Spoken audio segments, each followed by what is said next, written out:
एक मुख्य जो मूल्य है उसकी हम बात करें तो वो है परिश्रम और समर्पण। जब परिश्रम और समर्पण की बारी आती है तो हमें ये जान लेना अनिवार्य है कि परिश्रम और समर्पण दोनों ही अलग अलग चीजें हैं।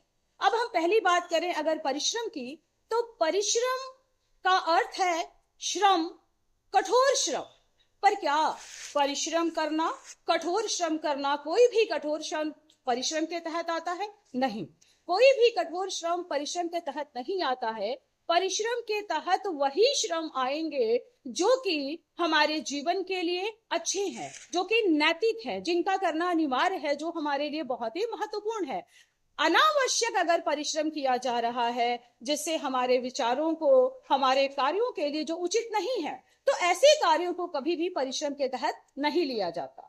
अब कोई भी कार्य परिश्रम के बिना पूर्ण नहीं होता। ये हमें समझ लेना होगा कि चाहे वो छोटा से छोटा कोई भी कार्य करना हो और हम चाहें कि बिना परिश्रम का हम उसे कर पाए, तो ये संभव नहीं है। बहुत आसान सी बात अगर हम बात करें, जो कि सबसे आसान एक छोटा बच्चा भी कार्य करता है, वो है भोजन ग्रहण। अब हम बात करें कि भोजन तो ग्रहण करना है, पर क्या बिना परिश्रम को आप उसे ग्रहण कर पाएंगे?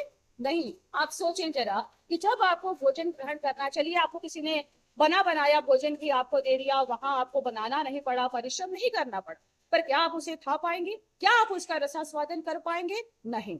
भोजन को उठाना होगा, प्रवेश कराना होगा, यानी अपने मुंह के अंदर हमें उसे लेना पड़ेगा। मुंह के अंदर लेने के बाद हमें उसे चबाना भी पड़ेगा, उसे अंदर लेना भी पड़ेगा, और उसके बाद ही हम उसका रसास्वादन कर सकते हैं। यानी एक छोटा सा कार्य भोजन भी हम बिना परिश्रम के नहीं कर सकते।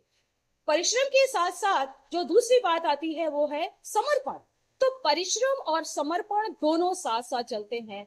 जब तक समर्पण नहीं होगा, यानी परिश्रम के लिए समर्पण का होना अनिवार्य है। समर्पण से तात्पर्य मन से, लगन से किया गया कार्य, यानी परिश्रम के साथ जब हम अपने आप को, अपने मन और लगन को उस परिश्रम के साथ जब हम समर्पित कर देते हैं, तब हमारा काम उतना ही अच्छा होता है। यानी जितना हम समर्पण करेंगे, जिस तरह से हमने समर्पण दिया, वैसी ही हमारी सफलता निर्भर करती है। और जब सफलता अच्छी होगी तो उसका फल, आनंद भी बहुत ही सुखमय होगा। अब विद्यार्थियों की बात करें, अगर हम विद्यार्थियों की दृष्टि से देखें, तो हर विद्यार्थी की ये इच्छा होती है कि वो परीक्षा में अच्छे अंक हासिल करे। आप किसी भी विद्यार्थी से पूछें, हर एक इच्छा है, मनोकामना है, लेकिन उस इच्छा और मनोकामना को पूर्ण करने के लिए हर विद्यार्थी परिश्रम भी करता है।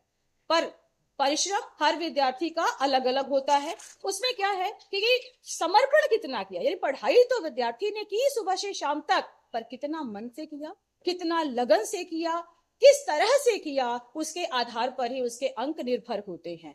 तो अंकों का निर्भर होना उसके परिश्रम पर निर्भर करता है, उसके समर्पण पर निर्भर करता है। इसलिए हमेशा ही परिश्रम करें, समर्पण के साथ करें, ताकि आप अपनी सफलता अच्छे से हासिल कर सकें।